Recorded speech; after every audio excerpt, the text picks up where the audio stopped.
Current graded over current પ્રોટેક્શનના ફાયદા જણાવો. તો સોર્સની નજીકના રિલે વધુ ફોલ્ટ કરંટ અનુભવે છે અને એના કારણે લાંબા ટાઈમ ડિલેની જરૂર વગર એ ઝડપથી કાર્ય કરી શકે છે. હવે આમાં કરંટનું ગ્રેડિંગ જે છે સોર્સથી લોડ તરફ જશે, એટલે જેમ જેમ તમે સોર્સથી લોડ તરફ જશો ને એટલે કરંટ ઓછો થતો જાય. હવે ટાઈમ ડિલેને બદલે વિવિધ કરંટ પિકઅપ મૂલ્ય સેટ કરીને તમે ડિસ્ક્રિમિનેશન પ્રાપ્ત કરી શકો છો.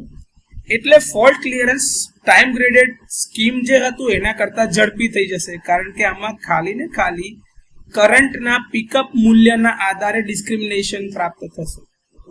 હવે ફક્ત કરંટના મૂલ્ય પર જ આધારિત છે, એટલે રિલે સેટિંગ સમજવા અને એને ઇમ્પ્લિમેન્ટ કરવા માટે સરળ બને છે.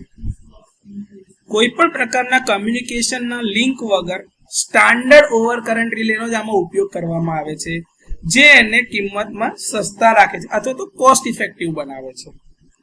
હવે ફક્ત ફોલ્ટની નજીકની જ રિલે કાર્ય કરે છે કારણ કે તે સૌથી વધારે કરંટ જુએ છે. સીધો હિસાબ છે, કારણ કે એનાથી ઉપર કરંટની મૂલ્ય વધારે છે તો એ જોવાનું જ નથી, અને એનાથી નીચે જઈએ તો ફોલ્ટ કરંટ છે જ નહીં.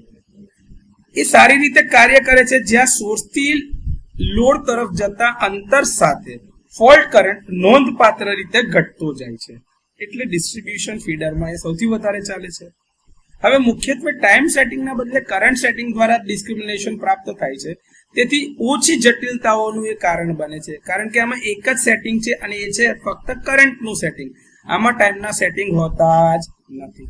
તો કરંટ ગ્રેડેડ ઓવર કરંટ પ્રોટેક્શનના થોડા ઘણા ફાયદાઓ છે.